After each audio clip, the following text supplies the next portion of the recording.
Welcome to the Reliance Risk Ready podcast with none other than the infamous, the man, the myth, the legend, Mr. Martin Carsky. Martin is an accomplished executive and director with a broad base of experience spanning manufacturing, distribution, and service businesses. He has an extensive background in strategic planning, mergers and acquisitions, business restructuring, capital markets, and corporate governance. In addition to his roles at Mycroft and Bissett, Martin is a director shareholder of Polar Battery Limited, a leading Western Canadian battery distributor. He is also a director, shareholder, and serves on the advisory board of NorthAm Beverages, a privately held Western Canadian-based beverage alcohol company. Martin holds a Bachelor of Science degree from the University of British Columbia in BC and holds a designated CA, Chartered Accountant. He is a graduate of the ICD Rotman Director's Education Program and has received his ICD.D designation. As well, he is a fellow of the Quantum Shift Program for Entrepreneurs at the Ivey School of Business. Wow.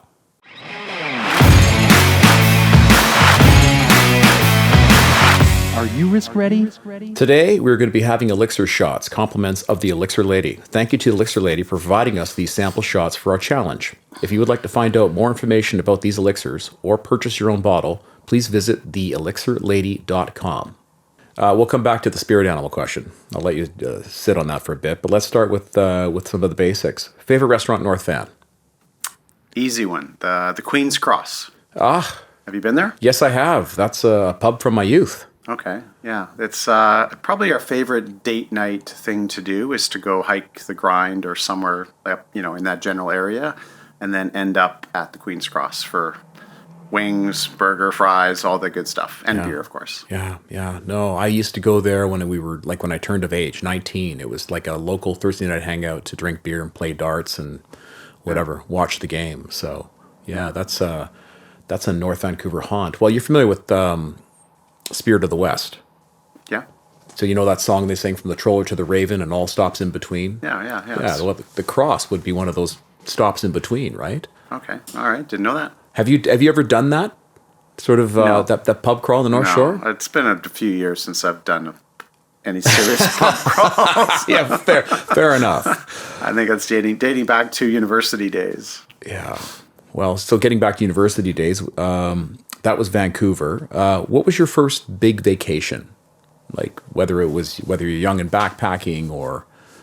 Well, I didn't go backpacking, so as a result, I've chosen lots of jobs that have required me to travel because I missed that. But first big vacation as an adult, not with my family, is that the lens?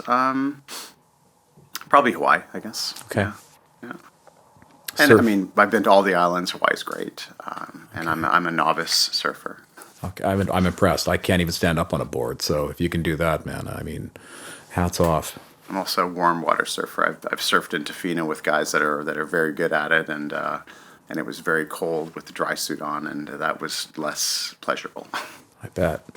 What was the biggest wave? How big? Yeah. Oh goodness, I don't know. So I'm on like a 9 or 10 foot big board, and looking for the long waves that you can get up on and ride for a long time. So just a couple feet, nothing. Okay. Nothing scary. Okay. I'm too old for that, Chris. Yeah, fair enough. You don't want to go in the washing machine at our age. Not particularly, no. Yeah. So is Hawaii number one? If you're going to take a vacation, that's going to be your destination typically? No, I wouldn't say so. I think probably Mexico would be the sort of top sunny vacation, beach vacation. I go with a bunch of guys I went to UBC with every year surfing in Mexico, and again, none of us are very good, but it's warm and nice, and the food is great, and the people are fantastic. Oh, nice. So that's probably the best sort of hot vacation that I would choose. And then, of course, I think like you, I love going to Europe. So, with my wife and kids, that's probably the sort of the top family vacation spot. Oh, okay. What's your favorite country in Europe? Well, I have to say Slovakia because that's where my parents are from. Okay. And we have relatives there. Most of my relatives are still there, and that's where we go. But Switzerland. Love Switzerland. Okay. Been to Zermatt, been on a train all around Switzerland. Wow. Used to go to Geneva a lot for work, and fell in love with the country. And I really like going there. Who were you working for that was Swiss-based? Well, we had worked for a company called Cryopac, and 20%. I know of Cryopac. 20% of the business was owned by a group in Geneva. So back in the day, I would go there once a quarter, once every second quarter, and take my wife with me from time to time. So yeah, good times. Living the dream, my friend. Living the dream, yeah. You know. It was a lot of fun. Yeah. Did you ski when you were there? I didn't. No, we've hiked in and around Zermatt. But I've never been there skiing. So I've actually never skied in Europe or Japan. So those are kind of bucket list things that I'd like to do at some point. Yeah, same here. I mean, when you talk to people that have skied Japan, they just call it Japow. Yeah. Right, because of the powder factor. But maybe we should go together. I think we're planning something. Yes. Kane, we're going to take the podcast on the road. Perfect. What is your favorite and least favorite part about being a father? Interesting question. Well, right. So I've got 4 kids, 3 girls and a boy. The boy's the youngest. Least favorite part right now is butting heads with my 15-year-old son. And most favorite part of being a dad is just watching the kids grow up and become young adults, seeing their friends do the same. And it reminds me of what I think my parents experienced, which was my house was always the house where all the kids hung out when I was a kid. And my dad would intercept my buddies upstairs. My room was downstairs in the basement, and chat with them about what was going on in their lives, and took a real interest in them as people. And so I'm starting to do the same with my kids' friends, and I have been doing that. And it brings me a lot of joy. So nice. Yeah. Wow. It's kind of cool that you can be that dad in the neighborhood that takes that interest, right, and shows up in their lives. I know you have a daughter that works in your organization, no?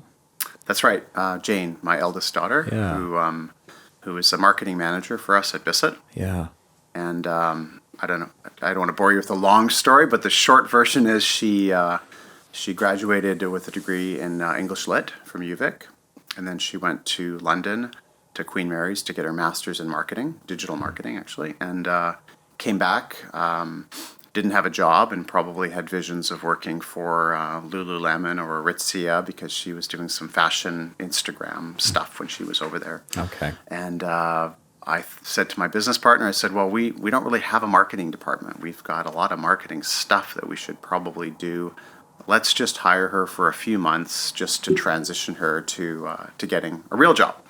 And that was over 3 years ago. So she's Wow. She's found a love for nails and construction, building materials, and is just killing it. So it's quite rewarding. It's quite a lot of fun. But it was an adjustment bringing your kid into the business because you want to make sure that you don't give her. You don't want it to be easy street for her, but at the same time you don't want it to be too hard. And so I think I said to her when she arrived on the doorstep, I said, you've got to work harder than everybody else. You've got to be helpful, and everything you do here is a reflection of me. So, the good news is I'm giving you a job. The bad news is it comes with a few strings. So, but she's done a fantastic job. Wow, that's amazing. Yeah. So do you think that the nepotism issue is not at play? I don't think so. Jane is now basically, she's the one-person marketing department, and she's regularly talking to the key people on our team, and I'm nowhere in sight on any of those conversations. She's proven herself that she's not there because Dad got her the job. So no, I don't think anybody is worried about that at all. And she reports down a couple of levels to different people who ultimately report to me. So Okay. I think it would be different, perhaps, if I was directing her work, but that's Sure. not happening at all. So yeah, Oh, yeah, that's great. yeah, it is great. Wow. She's. I love all the kids are doing great. Jane is doing particularly well at her career right at the moment. So Is she strategically minded like yourself? I think so, but in a different direction. She's got a lot of really cool marketing initiatives that when she explains them to me, I think, that's pretty cool. I never would have thought of that. So, everyone's brain works a little bit differently, I suppose. Yeah. She's not as good as me with numbers. Okay. Well, she is on the creative side of Yes, the business, right? yes. I mean, Yeah, absolutely. someone's got to go there. You can pay for the SEO campaigns. Correct. Give her the Correct. budget to work with. Yes. Yeah. Well, and I know that one of your passions is hockey. And so, when you reflect on watching the teams and the games growing up, who are one of your sort of favorite players? Yeah, it's a really interesting question because I always liked Bobby Orr, which is interesting to me because I never played defense. I always played center, and I still play center. And I'm much more interested in scoring and passing than I probably am in back checking and certainly playing D. So having this childhood affection for this defenseman didn't fit my hockey career, as it were. And then the other part of it that's interesting is that he ended up becoming a big supporter of Donald Trump, and it sort of left a bad taste in my mouth in the tail end of his over the last couple of years, I guess. So yeah. Okay. Yeah, he was outspoken about that. Yeah, he his was, position on and that. I read his book. It was a great book. Loved him as a kid, but probably a little less of a fan right at the moment. Okay. Yeah, I guess in terms of his skills in his career, he was certainly one of the GOATs. Yeah. Yep. Of hockey.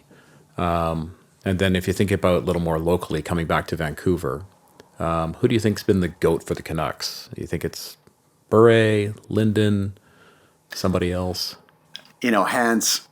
For me, hands down, Pavel Bure. I mean, he was so electric. The first time I went to New York City, I described it as electric. The city was electric. And when I watched Pavel Bure play the first time, I thought, wow, this guy is next level. And he's always been a pleasure for me to watch.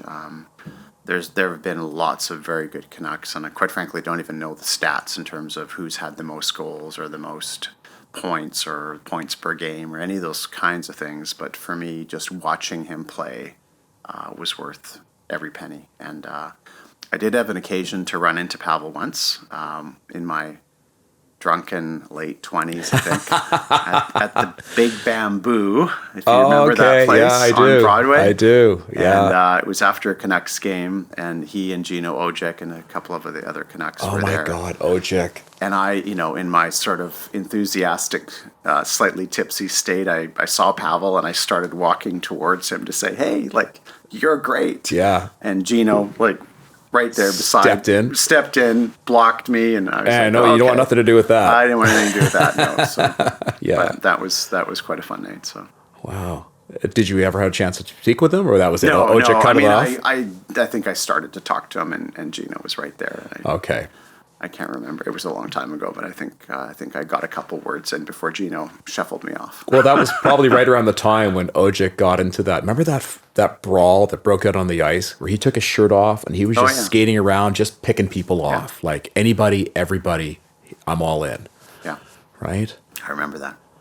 So, yeah, he was quite the enforcer. Yeah, which actually reminds me when you think about which hockey players you like, there's a long list for me. Bob Probert was not necessarily the most skilled player, although he had a lot of skill, but he had a certain toughness that I quite like. Mm-hmm. I'm wearing number 24 this season, actually. I see. In honor of Mr. Probert. Yes. Okay. Yeah, he had grit and edge. Yeah.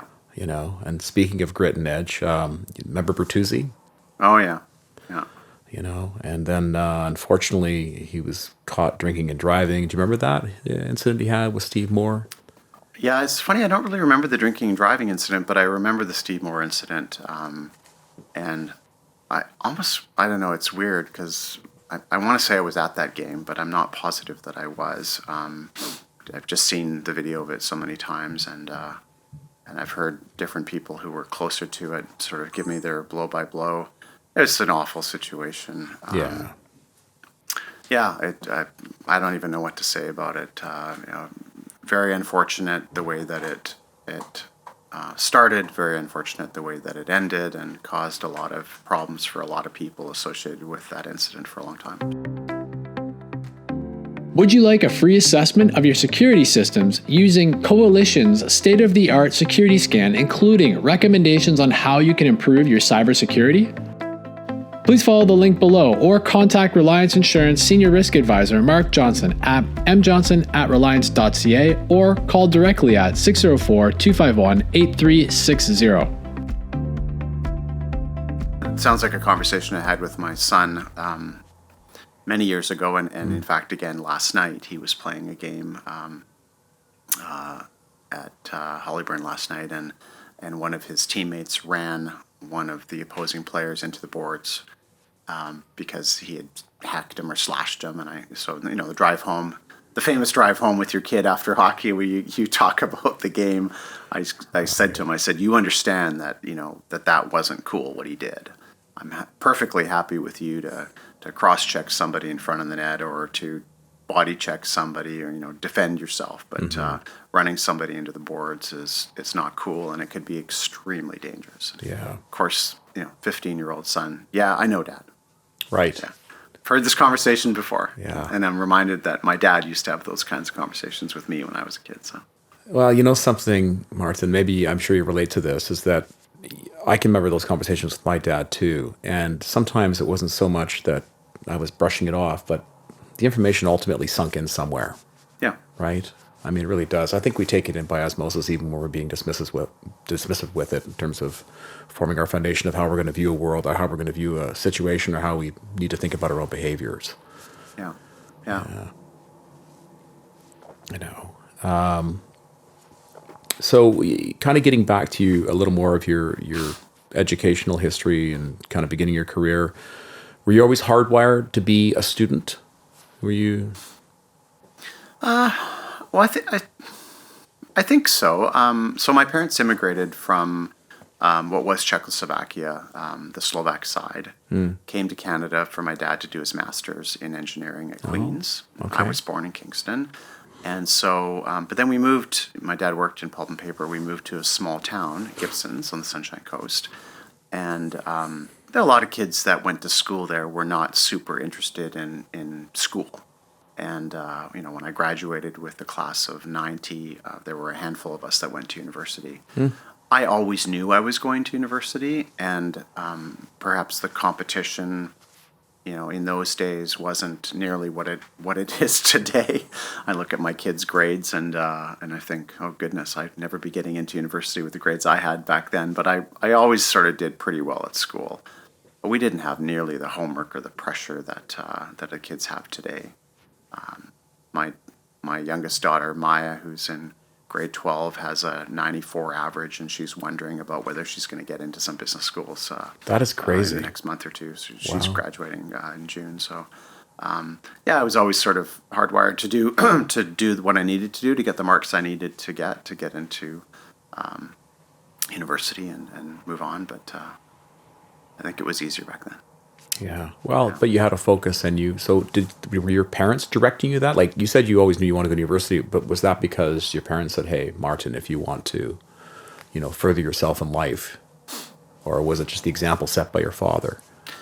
I think both of them. My mom's a pharmacist, and Okay. everyone in our family is educated and believes in higher education and continuing education. So I think both my sister and my sister has a master's in education.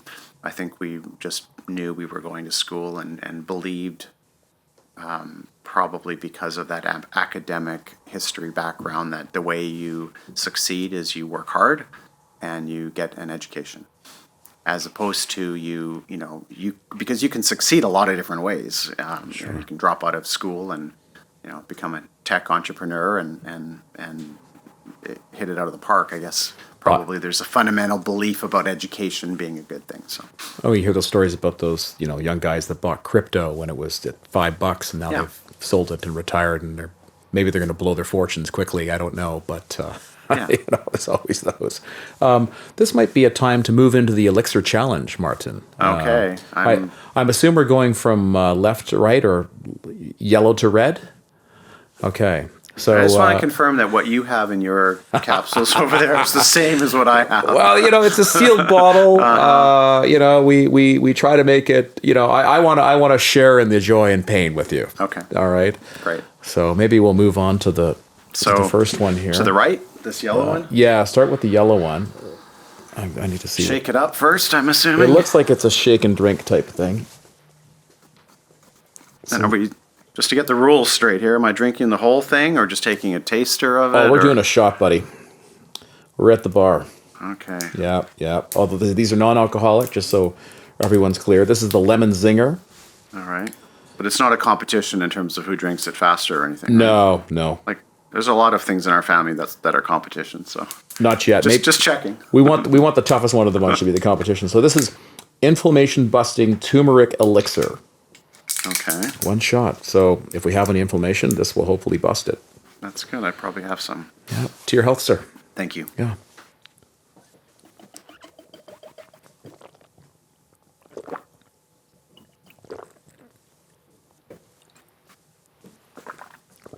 Well, that's not half bad. I like it. That's pretty good, actually. It's kind of got a clean, snappy taste. That's good. Oof. Wow. Well, keeping on the drinking theme and staying in university years, Yes. tuition costs today versus the 80s. They've gone up 600%. What are your thoughts on that? Yeah, I mean, I guess I always felt like Canadian university tuition was heavily subsidized, and I thought that was good. If I recall, first year UBC tuition for me was $1,300, and Wow. and now I don't know what it's going to be for Maya, but my second daughter Melissa went to Dalhousie, and I think it was about $10,000 a year in tuition. So Okay, that's a big change. yeah, it's gone up a bit. At the time that I went, I could make enough money in the summer. I had good summer jobs to pay for my university tuition and pay for books and my beer budget and things like that. And I think my parents sort of paid my rent in Vancouver. So I'm not sure that math still works for the kids these days. For them to save over $10,000 in the summer might be a bit of a stretch. Yeah. So that's just one way to look at it, maybe. Yeah. I seem to recall, like, similar to you, I mean, I had buddies that would do tree planting, Yeah. for a month or two, and they would have enough money to cover the tuition and their books and everything else that they needed. 10 grand would be a bit of a tougher nut to crack, Yeah. right, when you don't have the skills to go out and get a higher paying job. Do you think we should just follow a more European model where it's, all post-secondary is, for the most part, covered? I wouldn't mind that. As we get older, I think we become more self-aware and we understand our own personal biases better. And my bias, as I said a few minutes ago, is that education's good for so many reasons. For preparing you for life, for teaching you how to learn, for creating an inquisitive mind. And university is a place that fosters that. So if I could wave my magic wand and decide that we shifted some of the government's budget a bit more to a freer education model, yeah, that wouldn't trouble me at all. Yeah, well, I'm sure there's other places we could cut. yeah. So it's as relevant today as it was when you and I went to school. I would agree with you. I don't, I think it's going to be harder if automation truly takes over, then you're going to need some finite skill sets, I think, to differentiate yourself. Yeah. To be relevant and to have a good income and a good lifestyle and to compete on the world stage. I mean, I don't think, global competition for jobs was not an issue when we were getting into the workforce. Was it? No. I mean, if it was, I was too isolated to think about it. Yeah. Yeah. I mean, outsourcing, I think, was more a manufacturing trend than it was a white-collar trend Yeah. in the 80s and 90s. Yeah, and technology has changed that, right? Today, when you pick up the phone or you get online, you could be talking to somebody in a lot of different places where that just wasn't possible when we were starting our careers. But what inspired you to be a bean counter? Why the numbers? Why the numbers? Well, okay. Do I have like 10 minutes to answer this, or Go for you it. cut me off if I'm going too long? So, I think I mentioned my dad's an engineer, so I went to UBC thinking that I would be a pharmacist like my mom or an engineer like my dad. And in our family, there was no history of business because my parents grew up in a communist country. So, my grandfather and uncles and other grandfather were lawyers, doctors, not business people. So I went into sciences, and then I took second year science, and I thought, okay, well, the pinnacle, I've always said the pinnacle of a smart science student is med school. So the path I'll be on is I'll write the MCAT and I'll go to med school. And along the way, I sort of, with a couple buddies, we were all in sciences together, decided that, I'm not sure I really want to be a doctor, other than maybe saying that I'm in med school. I couldn't imagine myself as a doctor.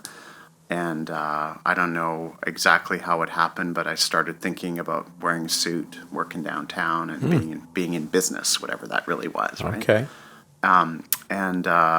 So as it turned out, there were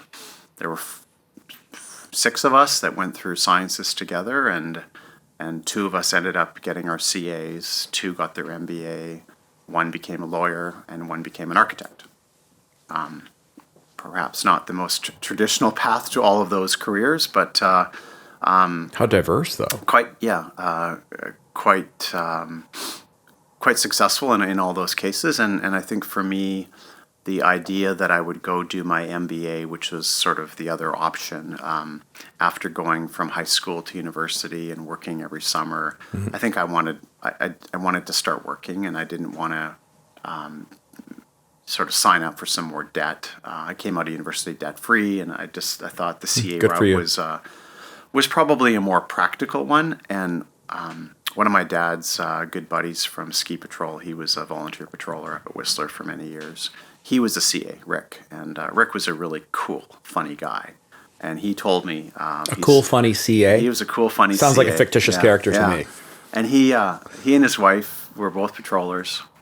She was a nurse, I think, and they had no kids at the time, and they would patrol every weekend and work all week. And Rick would say to me, he said, "Your CA is your ticket into business. From there, you can go whatever direction you like." And he was right, and that's what I did. So pretty happy with that. Yeah. Well, it certainly worked out for you. It did, yeah. And you found an entrepreneurial spark along the way. So. Yeah. So have you seen the movie The Accountant with Ben Affleck? Well, it's funny. I hadn't seen that movie until just recently, and I really enjoyed it. I wouldn't say that I'm a huge Ben Affleck fan. Okay. But he was good in that movie, and he was a pretty good tough guy. Mm-hmm. I kind of like the tough guy movies, and no, he was good. So I enjoyed it. Him and J-Lo are back.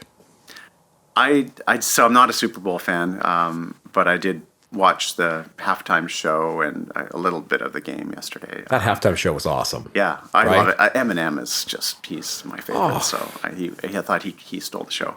But I saw the little flash of J-Lo and Ben there. Yeah. Well, I think it's time to move on to our second shot. Second shot, my friend. Fiery cider. Oh, goodness. Let's be clear on what we're getting ourselves into here. Again, it's immunity boosting. Right. Do I need a bib? Fermented elixir. This is a double shot, it says, Martin. So we've gone from a single to a double. So twice as concentrated, is that the... Okay. Yeah, twice as concentrated, twice the potency. All right. Is there any... What shall we drink to this time? Ben Affleck and J-Lo. Okay. I know you were thinking it. I was thinking some more snow at Whistler. But well, that'll work too. Well, we got to bring in the big dogs for that to happen. Okay, we'll save that. Okay. Cheers. Yeah.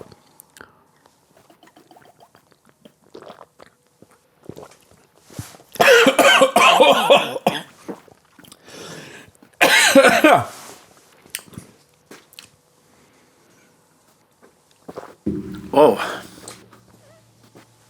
That was interesting. Oh boy. I'm trying to think about how to describe it. Yeah, you first. Because there's some... While I recover my voice. There's a... It's almost like there's some vinegar in there or something. And I like vinegar. I like the flavor. Mm-hmm. I like the flavor. Yeah, it was the... it was definitely... there's a bit of an acidic trail burn going down there, man. It's just like... some guy on the horse in the desert just ran down my throat Yeah. No, I liked it though. I with think some heat and grit. I'm sand. gonna make two piles here because my accounting trained brain likes to categorize everything. So I'm gonna say the left pile, the one we just had, is something I probably would want to have another one of. That was tasty. We'll see what ends up in the left pile. That's definitely, it's got to have some apple cider vinegar in it or something. Yeah, let's say fiery cider. So, okay. Speaking of beverages, Yes. when did you get involved with NorthAm Beverages? And what does day-to-day look like in the adult beverage industry, the fun industry? Day to day for me. Yeah. Okay. So, I got involved in NorthAm right at the start, basically. The business was started at the end of 2005, and I got involved in the fall of 2006, working with one of the investors in the original business, and got to know Bruce, who runs that business, pretty well, and moved on from my role, sort of a private equity role with one of the investors, and stayed connected to Bruce, and then ended up investing in a business that started with Lone Tree Cider and Hayall that we then merged in with the beer business. So it's been a long run. It's a lot of fun. It's a little more exciting than some of the businesses I'm involved in from a product perspective, and we certainly have a lot of different types of alcohol in our house on a regular basis, and a lot of my clothing comes from the various different brands as well. On a day-to-day basis, so I'm on the advisory board, so I talk to Bruce pretty regularly, and kind of probably meet with the advisory board and some part of the executive of that business 5-6 times a year, maybe. Okay. And then I'm also a shareholder and a director, and in that role, we just meet twice a year. Bruce runs that business. He doesn't really need a ton of input from us, but I think I get the best of both worlds because my role on the advisory board gives me a higher touch with the team, and the team has been in place for a long time, so I know these people really well, and we become friends. And Okay. Nice. and the business grew from a startup really to a very successful Western Canadian business. Wow, that's awesome. Congratulations. Yeah. What are you? So Hayall, Lone Tree. What are the other brands? Whistler. So on the beer side, there's Whistler Beer and Bowen. Oh, you guys are Bowen as well. Yeah, the company Nice. started with those, and then Balderdash Brewing, which is Sneaky Weasel beer, which is probably my go-to these days. Okay. If you haven't tried it, I'll make sure I get you some. Yeah, please. And then in what the industry calls the non-beer side, the RTDs, ready to drink. So our biggest brand is Hayall, which has been a knock it out of the park home run success. Excuse me. And then we have a vodka soda, which I don't actually like any of the vodka sodas very much. But we have one of those called Pure. I know of Pure. Yeah. And then Lone Tree Cider is our Delicious. sort of our original proper cider brand, if you will. And we also have one called Bumper Crop, which is more like your flavored cider that comes in a bigger bottle, like a pop pop kind of container. The team there is always innovating, so there'll be some new stuff coming out soon, I think, too. And what's been Hayall's success? Well, Bruce is really good at identifying trends in the market, and a lot of businesses, oddly, come back to the numbers, right? And so when you see the trends of which products are moving, several years ago, I think Bruce saw that iced tea as a category was on the move, and the Boston Beer Company has a product called Twisted Tea. But Twisted Tea kind of, I would say, came on the heels of the success of Mike's Hard Lemonade and Palm Bay's, which are very carbonated and very sweet. And Bruce looked at that and said, I think if we had a non-carbonated and less sweet, ready-to-drink iced tea, that it would sort of resonate with the market. And so he came up with that idea and launched it, and I think that it's really worked. There's a a lot of people on the West Coast that don't want to have quite as much sugar in their drinks. The kids, I think, like to shotgun ale because So I've it's heard. not carbonated. It shotguns better, faster. I might have tried that myself a few times too. Yeah, I'm just curious. Yeah. Have you led the charge on that at Yes, times too? yeah, Oh, okay, a couple of times. Good to know. Yeah, You believe in the product? I do. I drink ale a lot in the summer. I love it. Is it your favorite? Or It's is it my favorite. Yeah. Okay. Yeah, for sure. Yeah. Yeah. Partly because when it's a hot summer day, you can drink more ale without getting that bloated feeling that you get from drinking too many beers. So Yeah. I love a beer after hockey or after skiing, but I don't love 6 of them probably. Okay. Yeah. Well, what's the percentage on Hale? 5%. Okay. That's reasonable. Yeah. Manageable. Yeah. So no, it's been a fun ride. And so kind of jumping gears a little bit to some of your other businesses, because there's so many to Hard to kind of keep track tap of them, I into. know, Hard to keep I know. track, yeah. At Bissett, what's a Bissett Fastener? Like, how do you explain that to the layman? Well, it's basically a nail or a staple.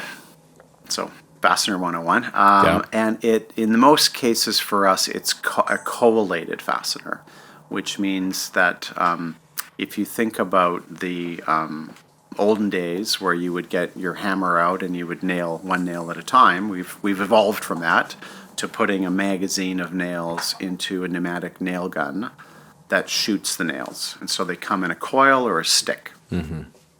And like a coil might have 250 nails and a stick might have 100 or so. And so there's that rapid fire opportunity. So what we do mostly in Bissett Fasteners refers to nails and staples that are primarily collated like that. And that's how we sell them. Okay. Have you ever fired off a bunch? Do you test the product yourself? I mean, I have, but it's not really something I'm good at. And and also, Well, you are a CA. yeah, I mean, exactly. you know. No, I'm not. My dad is super handy at fixing anything. I didn't get that gene, but I think as a practical matter, we take our safety of our employees very seriously, and so anyone who is regularly working with a nail gun and is testing a gun has to do it in a nail gun testing station that we've designed over the years. Okay. With the proper PPE and because if you think about the velocity that I don't know what the velocity is actually, but the speed at which the nail comes out of that gun, there have been times when people have been injured, and so we don't just let anybody do it in any fashion. It's always controlled, and there's an SOP for it actually. So Okay. as to how to do it. Well, yeah, that's critical. I mean, I worked on a framing crew one summer, and I was just a lackey picking up stuff on the job site and running sandwiches. But at some point, I was picking up the nail gun, and that thing freaked me out. Yeah. There's a lot of power, and the fact that you can blast a nail through, 2 to 3 2x4s, just, Yeah. push it, hold it, pull the trigger. Yeah. Yeah. So fair enough. When you're thinking about, products that in any of your businesses that you're working with, whether it's one you have now or maybe one that's soon to be released, is there one that's there that just like gets you really excited, gets you out of bed in the morning? Well, so I'll answer the question for Bissett, I suppose. So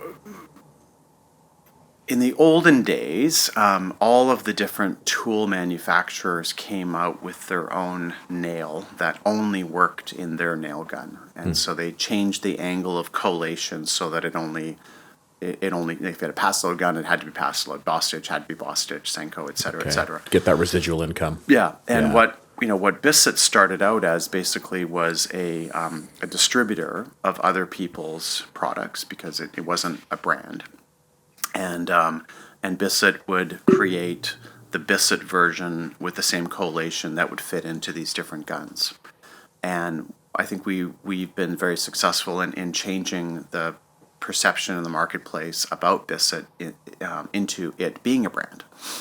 And we've done that because we've had many trips to Asia to find the right manufacturing partners and engineering specs so that they make the fasteners to our spec as opposed to just being a recipient of whatever spec they have. And along the way, we sort of looked at that, my partner and I and our chief operating officer, and said, well, what's kind of the next thing that we should be doing to become past or to move past just being a distributor or seller of nails and staples, and that was launching our own tools. So we measured twice and cut once and decided to launch Bissett Tools 2 years ago, and that's been the most exciting product because Congratulations. Now, we have a very good lineup of tools. They look cool. We had them made so that they could operate in really cold temperatures. So we've got a real Canadian feel to our tools. Mm-hmm. They operate. If you look on our Instagram feed, you'll see people operating their tools in Saskatoon in January -25, and they're posting the temperature and they're saying this thing works in the cold. And, wow. So we sort of pitched it as a Canadian tool built for Canadians, for professional Canadians. Could you fasten igloos with it, do you think? I mean, maybe, yeah. So we'll see. Okay, well, put that in the R&D lab. Put that in the R&D lab. Just going to throw it. That's been the most exciting tools, and not unlike Gillette.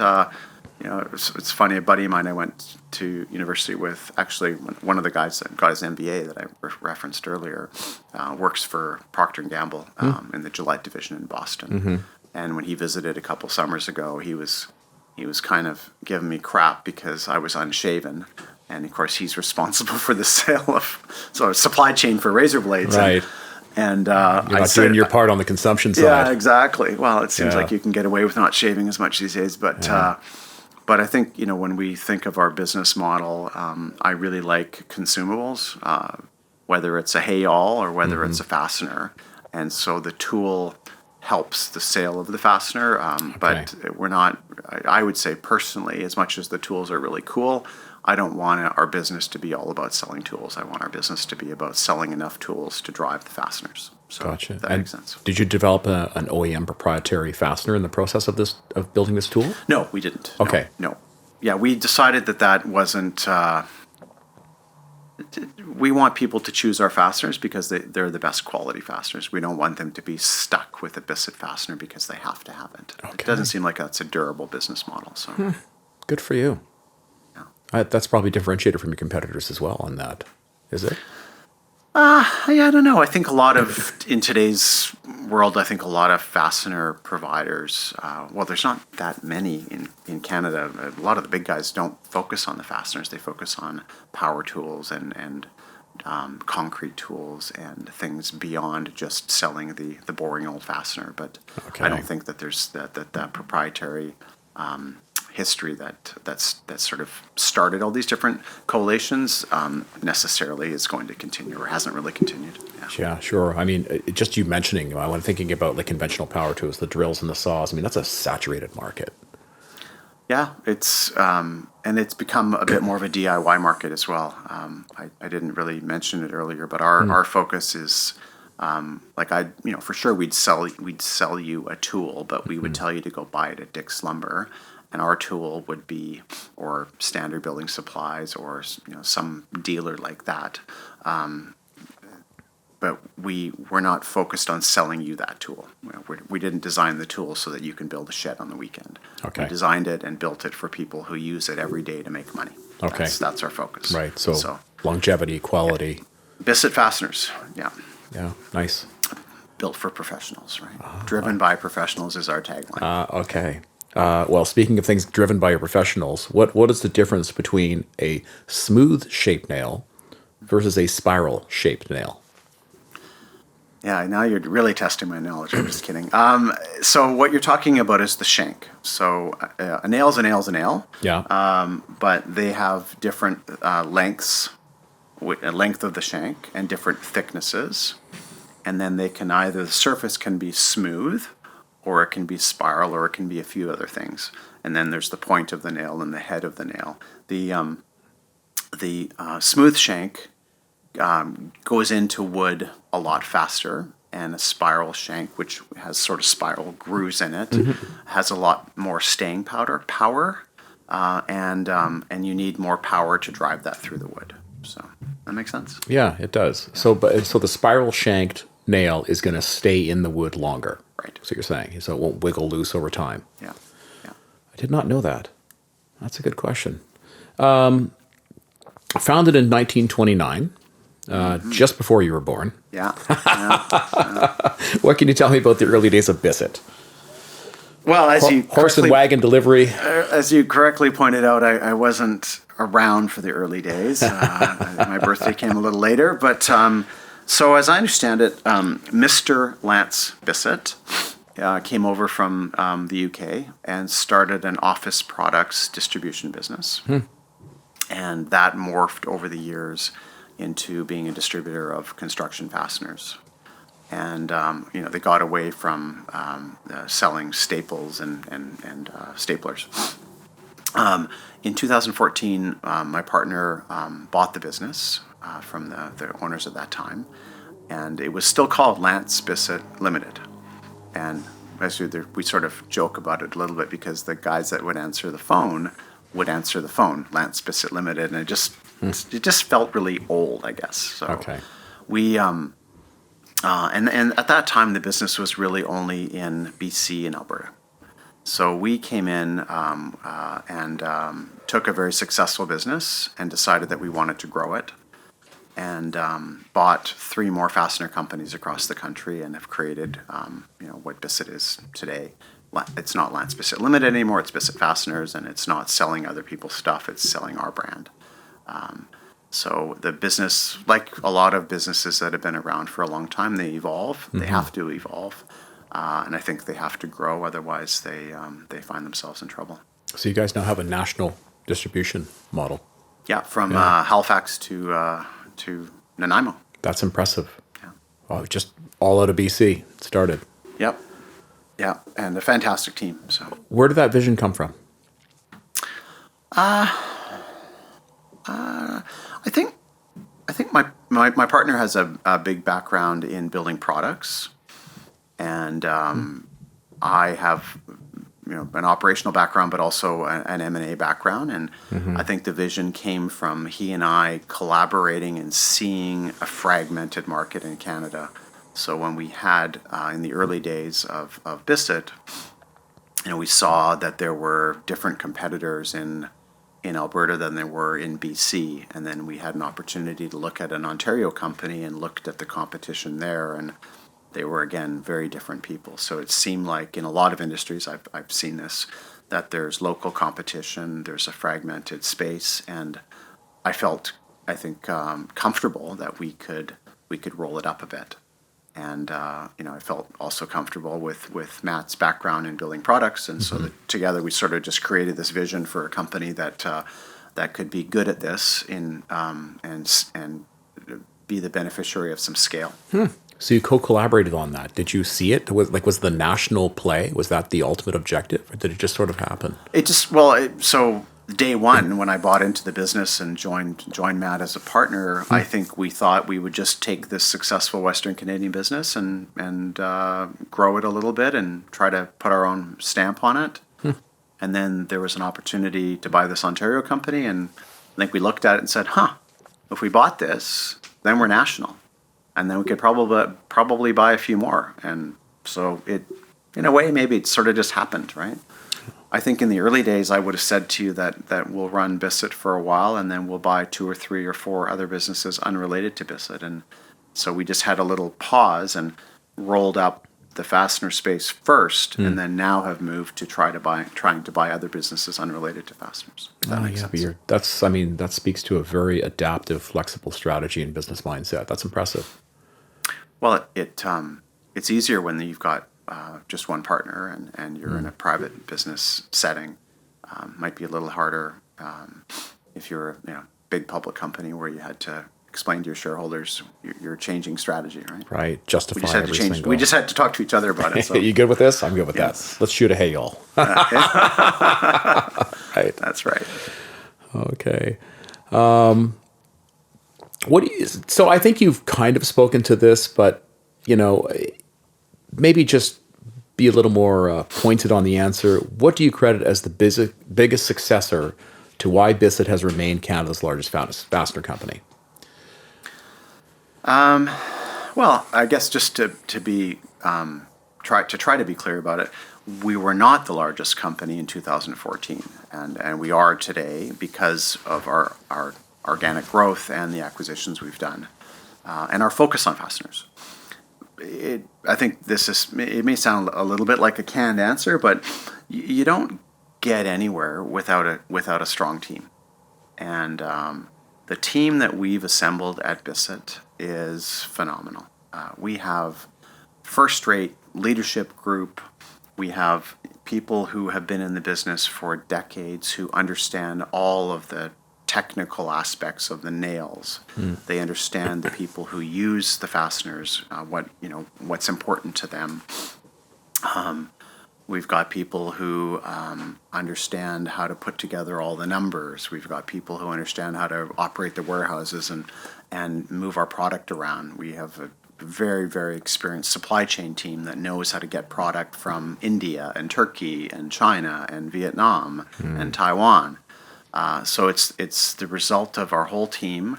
And I fortunately play this position as kind of the coach, quarterback, sort of setting the tone, setting the vision, setting the big objectives, and the team can go out and execute. And what I think what is fun about that is that there's every single job at Bissett, someone who's doing that job can do that job better than I can do it.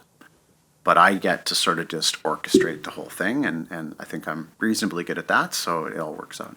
I would say you're a master conductor based on the results. Yes. They speak for themselves. But that's a great story, and the fact that you appreciate the people that bring it to life for you, I think it speaks to the type of character, the guy that I know, the Martin that I know. That's definitely you. So I think by empowering those people, they've empowered you back by the sounds of it, right? Yeah. They get to do what they're best at, and you get to do what you're best at. Yeah, we share a lot of information with our team, and we certainly have some guidelines in place about how things should be and all that. But I would say a lot of our teams have quite a lot of autonomy, and I think you need to give ambitious people autonomy, and you need to give them a growth trajectory, because ambitious, smart people have choices. And we joke. There isn't anybody that I know of yet that has a Bissett tattoo. But we joke about the fact that, we've got, you're wearing the Bissett jersey and people are dedicated to the team. And just, I threw it out, I think, on one of our last calls, that I'm just waiting for the first person to sort of peel off their shirt and show the tattoo. So that's pretty awesome. Yeah. You can get that kind of alignment and buy-in. I mean, I can relate to you. We've got leaders that we've empowered here that have helped the company grow to what it is. And but it really is about empowering capable people.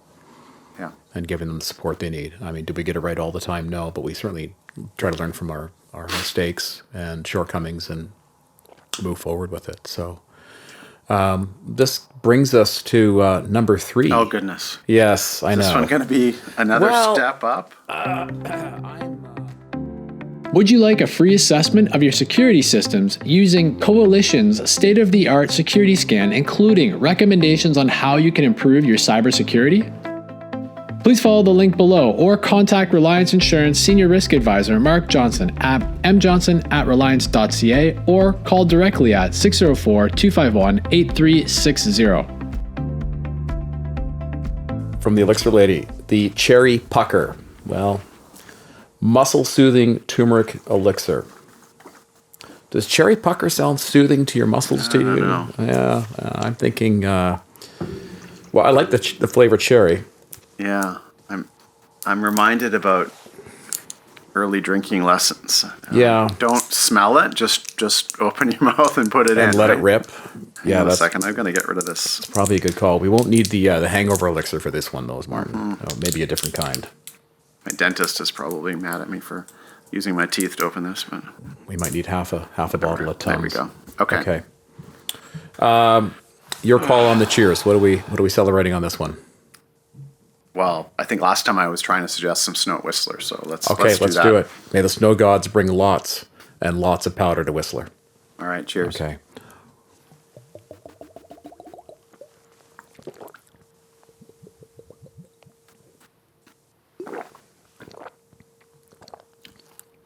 Well, that was mild. That was mild. There was a lot of buildup. There was.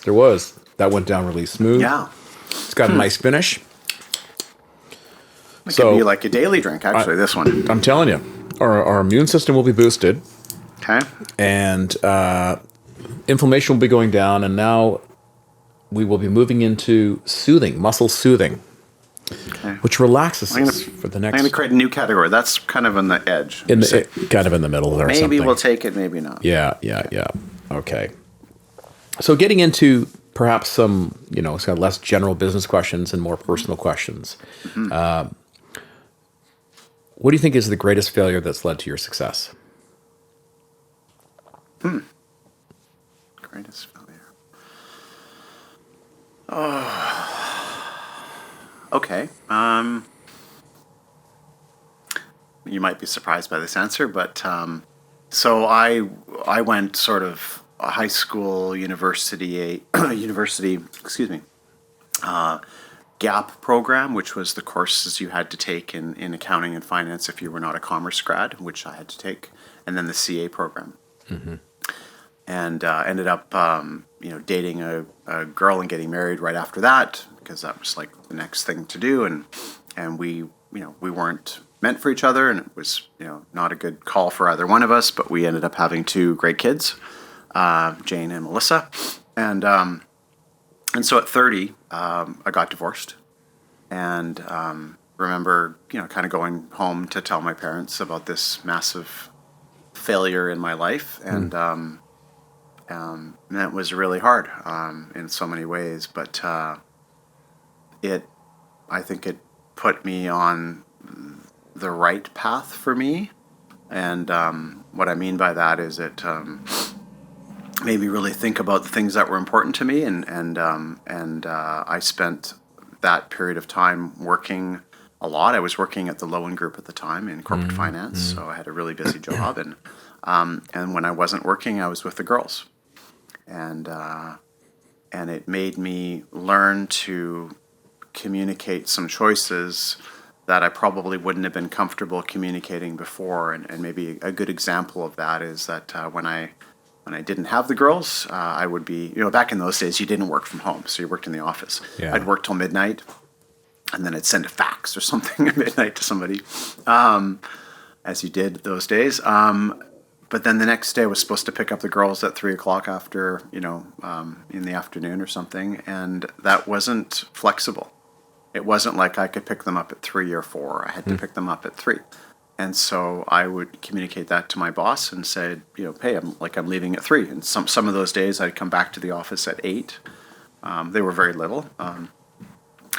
And that discipline of just saying, I don't care whether I'm talking to the CEO of the business. I was a 30-year-old kid, or I'm talking to my direct boss or whoever. This is not negotiable, and including there was one time where we were in a board meeting and I was supposed to do my little cameo and do my 5-minute presentation to all these senior people, and as board meetings often go, it got delayed, and I had told my boss, look, I got to leave at 3, and it came to 5 to 3, and he said, go. Wow. I'll cover it for you. So that discipline of just protecting time in your life was something for me that I was kind of one of these people who worked more overtime than anybody else, and always said yes, and always just did whatever I had to do. The discipline of saying, no, you know what, this is my time, and it's my time that's reserved for the girls. That has sort of evolved to today where with COVID, I'm working from home like a lot of people most days. I get up early and I do some work, and about 9:30 I grab the dogs and I go for a hike, and most people don't try to book a meeting with me around that time because they know I'm hiking, and they know why I'm doing it, because it's good for my mental health and my fitness is important, and when I was at Cryopac in my late 30s, I did the same thing, although on a different scale. I had Friday. I had in my calendar, Friday was Martin time from 7 to 9, and I'd get up and I'd go do the grind, and I'd arrive in the office at 10 o'clock, and I told my team that's what I was doing. It wasn't like I was trying to slack off, but I just protected that time.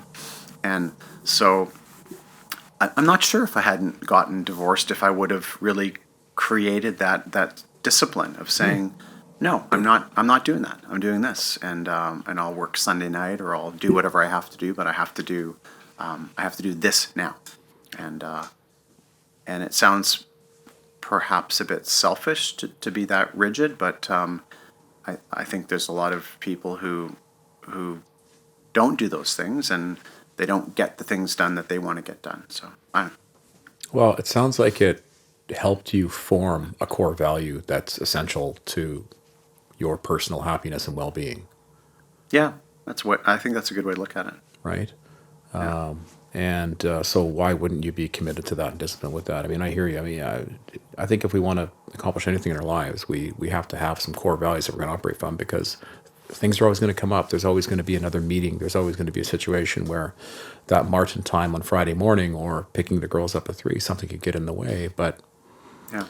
you stick to your principles, and maybe not all the time, but try to all the time. Well, and people talk about values and what's important to them. It's a good framework to make decisions from. Mm-hmm. How does this decision align with my values? That's a great way of putting it. Yeah, because then you'll be more consistent to your path Yeah. and your purpose. Yeah. Well, and I know you're very, very, very happily married now as well. Yes. So obviously that translated into the new relationship. It did. It made me very clear about what I wanted in a partner. So it's worked out pretty good. Oh, that's awesome. Yeah. What's one thing people don't know about you? That they don't know about me. I don't know. I mean, you know me pretty well, I think, and most people who know me well may not use the term WYSIWYG, but at least one person I know has used that term to describe me. What you see is what you get. I don't hold a lot back. The people that I really like know that I really like them, and the people that I don't care about, they probably understand that I'm not that interested. Yeah. I don't play games. So therefore, there's not a lot of secrets. But off the top of my head, probably most people don't know that when I was in grade 8, my friends and I formed a band called Blackout. And and you probably remember those glittery letters that you could sort of paste onto your T-shirt to write stuff. The iron-on. The iron-on, The dog's ear. Yeah. So we had these shirts, black shirts with Blackout, with some glittery silver lettering. Were they 3/4 shirts? I don't honestly remember, but my friend Jim, who is a musician, and he was the only musician out of our group, decided that we should form a band, and there was 4 of us, and he taught my one friend Daryl how to play drums. He taught me how to play rhythm guitar very quietly in the background, and another guy how to play bass, and then Jim was up at the front doing his Jimi Hendrix, guitar solos. Thinking about music and moving on. Who's the most influential person in your life? My dad. Wow. Yeah, no question. Now, my dad is an extremely capable, smart, caring, engaged person. He's the best grandpa to our kids. I think most sons probably want their father's approval. And I always had my dad's. He was the kind of dad when I was a kid where no matter what I did, it was great. Not like Meet the Fockers. Remember that scene where the what's his name? Vaguely. Dustin Hoffman. Is that Dustin Hoffman? Yeah, Dustin Hoffman. He's like he's got all these awards on the wall. For the son who basically was useless at everything. But no, my dad was just my biggest cheerleader, and it gave me internal confidence. And I think I've read some studies over the years about parents who come watch their sporting events and they're chatting with other parents, or they're on their phone, or they're reading the newspaper or whatever, and they're not paying attention, and how detrimental it is to kids because they just want their parents to be there, and they're not engaged. Or kids that just get dropped off at the sporting event. Like my dad was the guy that went there and watched me and paid attention and told me, hey, that was a really good play you did here, or whatever, right? And whatever grades I had, they were good. So I try to think about that. as a dad too. Is that how he was raised? He says he was the black sheep of his family. Really? He's the middle of 5 kids, and his dad was a very famous surgeon in Bratislava in Slovakia. And so he came to Canada and became an engineer and moved away from Slovakia as a bit of I want to go do my own thing and forge my own path. So. Gosh, I was in Bratislava earlier this year, just briefly. Oh, really? Yeah. It's a very lovely, quaint little city. Yeah, it's beautiful. I mean, old Eastern Europe has a lot of charm still. We're hoping to go back again this summer. It's been a couple of years, so. Okay. Maybe it's the same person, I don't know. But who has helped you the most in your life through personal or professional relationships? Who's helped me the most? Yeah. I don't know. I'm not sure I've got a good answer for that. You could pull the Snoop Dogg and say, I'd like to thank me for working so hard. I'd like to thank me for getting up in the morning. Yeah. I don't ask for help as much as I maybe should. Probably because I don't take direction so well. You are your own man, Martin. I am my own man, yes. And it's worked out. So yeah, I've got a lot of really good friends. Friends from my childhood that have been, close to me for 45 years. A bunch of guys like that. I've got friends from university that I've been friends with since I was 19. And then I have friends that I've made over the years professionally. And I'd say that, maybe it's a cop-out answer that the strong network of old close friends is kind of my that's my peer-to-peer group that's really helped me over the years, and those are the people that I've gone to. I don't know. I don't really. There isn't one person that I would say, hey, I've had that person as a mentor. I've had a few mentors, but nobody that sort of jumps to mind as the person that's really been my most influential mentor, other than my dad, obviously.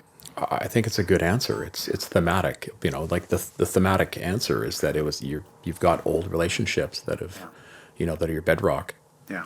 I mean, those guys know you well. I'm sure you talk about all kinds of things when you're together with them. We right? do. From your family to business, good, bad, and everything in between. So yeah. I mean, and that you've been friends with since you're 19. I mean, I've got some old relationships like that, and I saw them at Super Bowl, some of them on the weekend, and they're gold. Yeah. They're irreplaceable, right? Yeah. Well, and so actually a good buddy and his wife were over on the weekend out for dinner with Marnie and I, and he's one of those guys that I grew up with, and he's a pilot, and he's lived in Chile and in Peru and in Dubai, and now he's back home, and for all of those 25 years that he was away, whenever he would come back to Canada for something, to see his parents or whatever, we would connect, and we connect on WhatsApp or whatever technology. And when you've known somebody for that long, you don't have to see them every day. You see them once a year, and it just feels like it fits, right? So pick up from where you left off, Yeah. right? Yeah. No, that's a beautiful thing. Yeah. What's the luckiest thing that happened to you in your life? Oh, hands down, meeting Marnie. Oh, wow. I had a feeling you might say that. Yeah. Wow. Yeah, best thing that ever happened to me. Oh, that's awesome. Yeah. And it's Valentine's Day today. No, I think, would she say the same thing? Oh, for sure. I think so.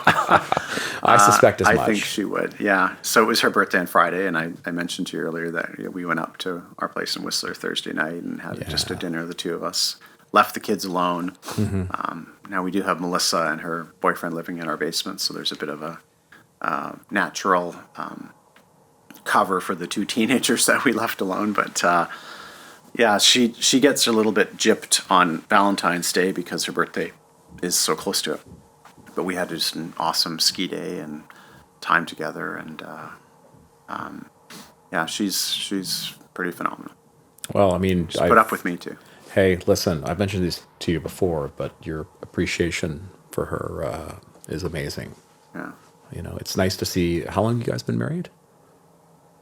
Well, the mathematical answer is Maya plus 1, so 19 years. 19 years. Wow, and you still feel that way about her.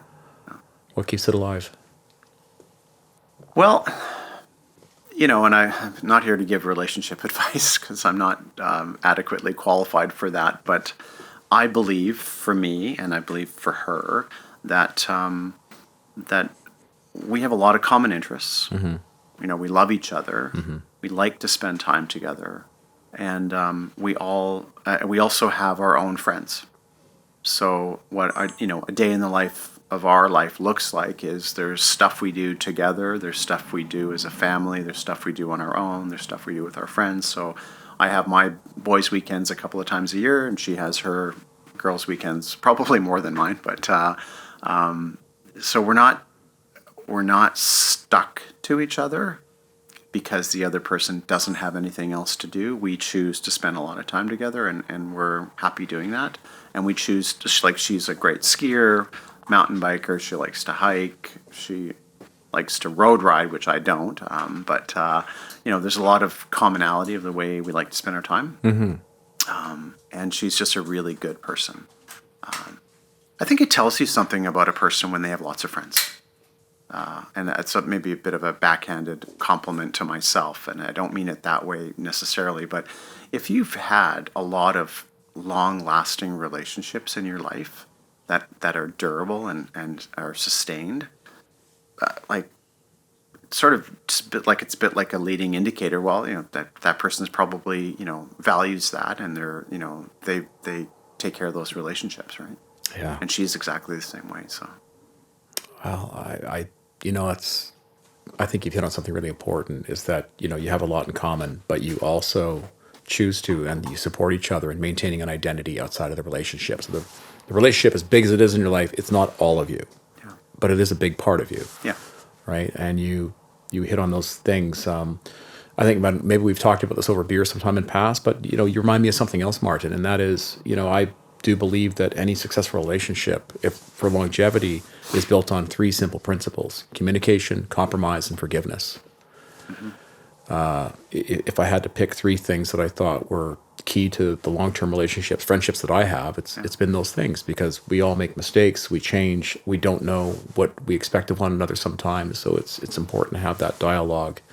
And I think as we get older, we get a little better at the dialogue in terms of anticipating how it might be received, and timing and strategy and stuff around that, right? So no, for sure.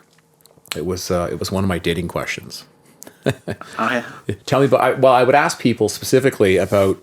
I would try and get at their family history, because if they had at least a reasonable relationship with their family, mm-hmm. it told me they were capable of those 3 things. It answered that. Right. It didn't have to be a perfect relationship. It didn't have to be something out of a fictional movie. It just had to be my brother's a bit this, but he's my brother, and we accept that and we move on. Great, good enough. Because sure enough, the people that I encountered that did not, unfortunately, that played out in their character in other ways. So yeah. Well, and I have to be careful too, and I know that one size doesn't fit all, and I'm very clear about what works for me. I know many people who have successful or seemingly successful relationships where they spend their time quite separate, and other people where they seem to spend all their time together, and they don't have a broad group of people, and it works for them.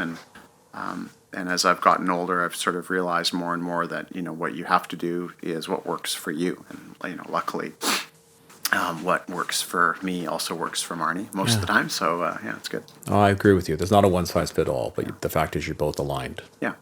And 19 years strong. Yep. Thinking about getting back to professional relationships, mm-hmm. Who's the best person you hired? Best person I hired? Yeah. Huh. Be careful now to think about whether they're going to listen to this or not. Well, probably our chief operating officer at Bissett, Derek. Yeah.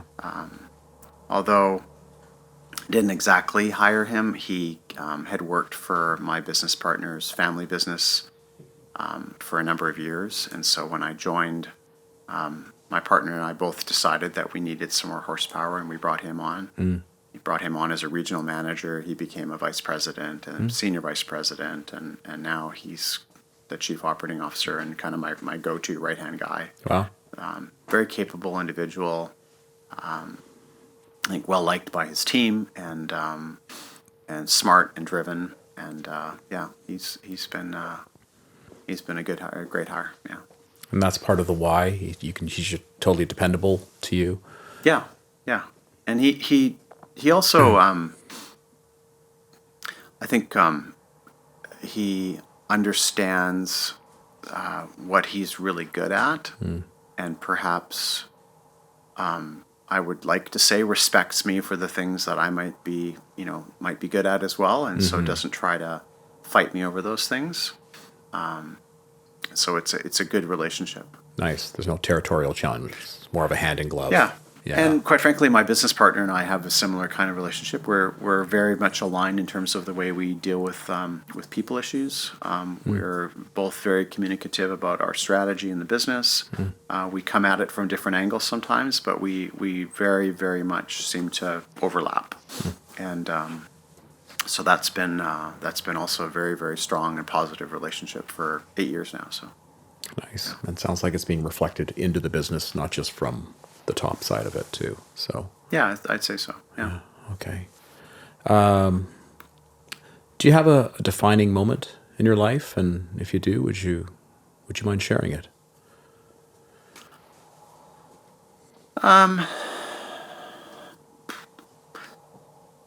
This is anything, personal, professional. I'm trying to think of. I sort of feel like the thing that first popped into my mind was sort of the divorce, and then several years later meeting Marnie, sort of, and maybe I can just build on that as opposed to give you a different answer, because I think that is the best answer for me. I think sometimes in your 20s you get on a path, and I was very much on a path of kind of corporate, wanted to be very successful and make a lot of money, and I alluded to it earlier, just work 7 days a week, travel wherever I had to travel to, work as long as I had to work, and in those years I still played hockey, but I missed more hockey than I played, and I probably, well, for sure, was in better shape at 40 than I was at 30. So I, in a way, I sort of feel like I maybe lost my way a little bit in terms of what was really important to me. And so the divorce followed then by a period of introspection and focusing on the kids.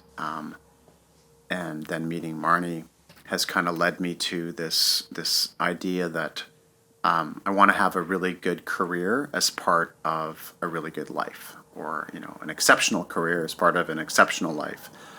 So it's not just one or the other, and I think that time frame, sort of 30 to 34 was really, or 33 was when that really got cemented for me, if that makes sense. Yeah, it does. Yeah, absolutely. No, that's a great answer.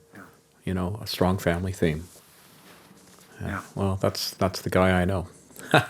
Well, that's good. I'm hoping the answers line up with what you think of me, or what you thought of me before I walked in the store. So WYSIWYG. Yeah. What you see is what you get. And last but not least. Oh, goodness. Yeah. We're going to move into the blueberry smash. So. Oh, I like blueberries. Okay. Right? But there's some. What is it going to smash? Let's see. Something that looks like there's pepper on the bottom of this. Yeah. There's a sort of an ominous looking substance there. All right. Antioxidant, queen turmeric elixir. Okay, so we're going to be. You can read it. Well, with the glasses, we're going to be oxidized via turmeric. Oh, okay. You know what? I'm thinking you want the distribution on that. Yeah. On that stuff. Otherwise, you get that last swig that just kind of. That's what I was trying to avoid, is making sure that it's well spread out. Yeah. So do I let you just go ahead on me for this one, just to see what kind of reaction you have before I? Yeah, that would be a good strategy. Well, we can quietly pretend that you didn't say that, and you're just going to watch and see what I do. Yes, I'm having difficulty getting the cap off of mine, I think. But I would, on this one, I want to toast you, Martin, and I want to toast you to being someone that I have met who has such clearly defined purpose and lives by it that it inspires me to want to do more of the same. So thank you. I appreciate that. Thank you. That's really nice of you to say.